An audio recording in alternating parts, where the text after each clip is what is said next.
Service રોડના ખાડામાં એક કાર ખાબકી ગઈ। શ્રાવણ ચોકડી નજીક રોડની બાજુમાં કાર ખાબકી। ભરૂચમાં ઘણી વખત બ્રિજનું કામ ઘણા સમયથી ચાલી રહ્યું છે ને આ જ કારણથી ટ્રાફિકની સમસ્યા પણ વધી રહી છે। બ્રિજના સાઈડ પર સર્વિસ રોડનું પણ કામ ચાલી રહ્યું છે। એ દરમિયાન ગાડીએ સ્ટીયરિંગ પરનો કાબુ ગુમાવતા ગાડી પલટી ગઈ હતી। સદનસીબે કોઈ જાનહાનિ થઈ ન હતી।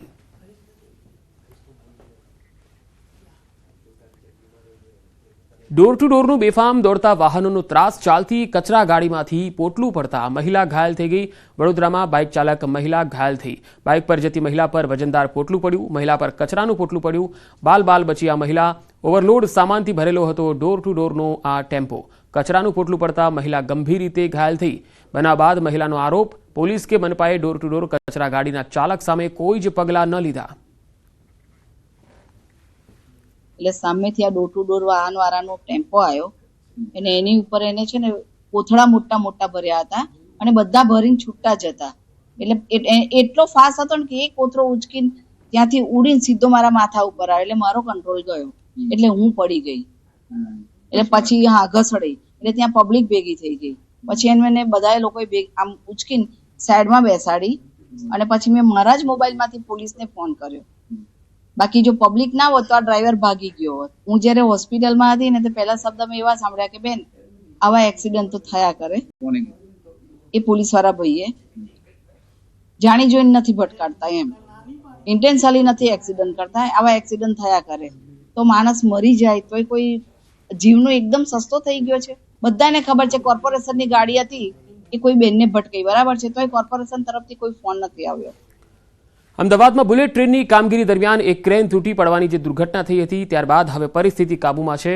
ઘટના બાદ રદ થયેલી તમામ ટ્રેનો રાબેતા મુજબ ચાલુ કરી દેવાઈ। વહેલી સવારે ટ્રેકને ક્લિયરન્સ આપવામાં આવ્યું હતું। સવારે 5:45 વાગે પ્રથમ ટ્રેન હેમખેમ રવાના થઈ ગઈ। તો કેન્સલ થયેલી ટ્રેનો રાબેતા મુજબ શરૂ થઈ ગઈ છે। અમદાવાદથી મુંબઈ જતી ઘણી ટ્રેનો રદ પણ થઈ હતી કારણ કે આ જે ટ્રેક હતો ત્યાં આગળ બુલેટ ટ્રેનની એક ક્રેન છે એ નીચે પટકાઈ હતી અને તેના કારણે રેલ વ્યવહાર ખોરવાયો હતો। સવારે 4:41 એને ટ્રેકને ક્લિયર કરવામાં આવ્યો છે। ટ્રેકને ક્લિયરન્સ આપ્યું, ઓએચને ક્લિયરન્સ આપ્યું છે। પહેલી ગાડી ગુડ્સ ટ્રેન રવાના કરી હતી 5:45 વાગે। એના પછી સેકન્ડ ગાડી જે હતી તે ગોરખપુર અમદાવાદ ગાડીને સક્સેસફુલી રવાના કરી। એના પછી લોકશક્તિ ગાડી ગઈ છે। એમ પ્રમાણે ગાડીનો સિલસિલો ચાલતો ગયો અને એકદમ બધી ગાડી હવે નોર્મલ રીતે ચાલી રહી છે। દાહોદનો બહુચર્ચિત નકલી કચેરી કેસ ફરીથી ચર્ચામાં આવ્યો। આ પ્રકરણમાં સંડોવાયેલા બંને ભાઈઓ વિરુદ્ધ કોન્ટ્રાક્ટરે ફરિયાદ નોંધાવી। નકલી સરકારી કચેરી કૌભાંડમાં માસ્ટરમાઇન્ડ 2 આરોપીઓએ કોન્ટ્રાક્ટરને કામ આપ્યા બાદ પૈસા ન ચૂકવતા ફરિયાદ નોંધાઈ। કોન્ટ્રાક્ટર દ્વારા બોરવેલ, કૂવા તથા ચેકડેમનું કામ કરવામાં આવ્યું હતું, પરંતુ પૈસાની ચૂકવણી ન થતા કોન્ટ્રાક્ટરે પૈસા માંગતા તેને મારી નાખવાની ધમકી આપી। ત્યારે હાલ પોલીસે ગુનો નોંધી આગળની કાર્યવાહી હાથ ધરી છે।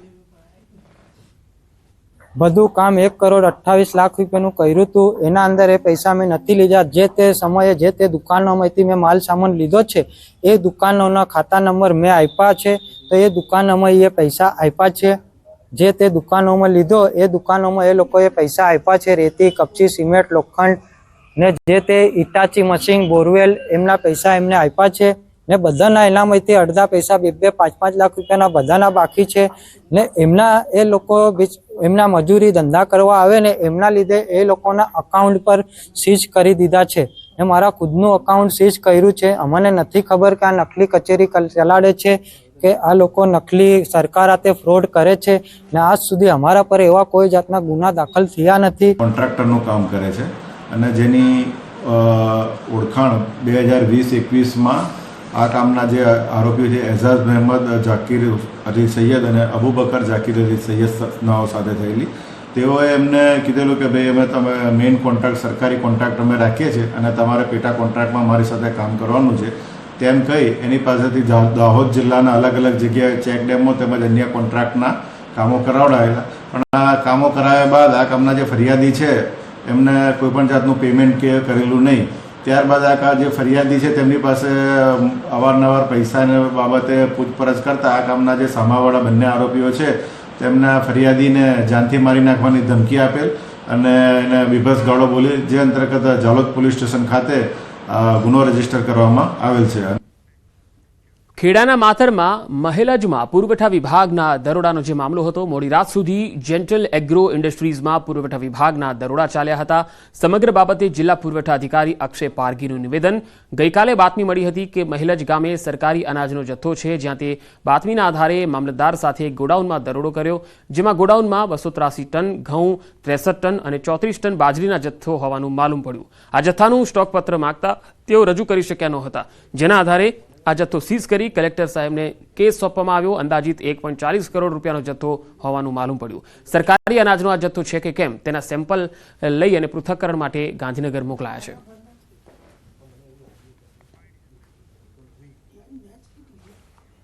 મને એક બાતમી મળી હતી કે સરકારી અનાજનો જથ્થો મળી આવેલ છે મહેલજ ગામમાં.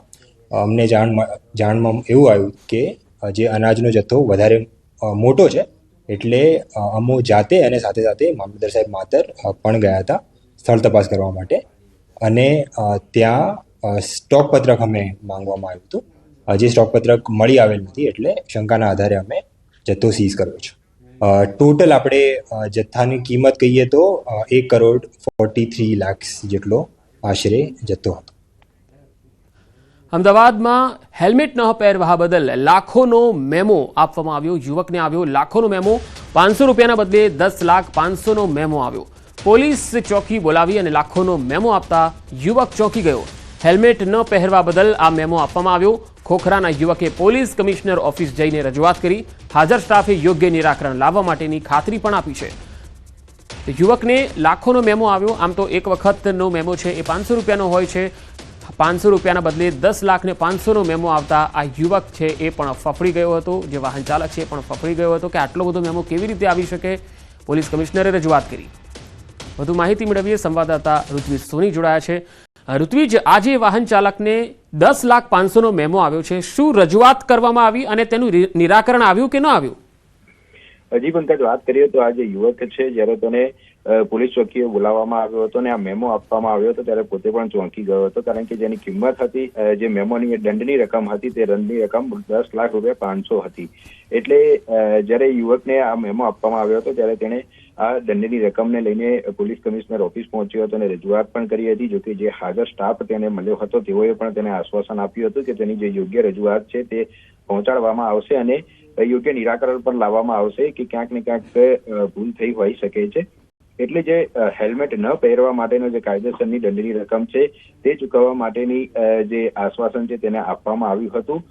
જોકે મહત્વની બાબત એ છે કે જ્યારે તેના હાથમાં મેમો આવ્યો હતો ત્યારે તે ચોંકી ગયો હતો, કારણ કે જે દંડની રકમ હતી તે ખૂબ જ મોટી હતી. એટલે યુવક પાસે જ્યારે આ મેમો આવ્યો હતો ત્યારે તેણે કમિશનર ઓફિસ જઈને પણ રજૂઆત કરવી છે. જી ઋત્વિજ, આભાર માહિતી આપવા માટે.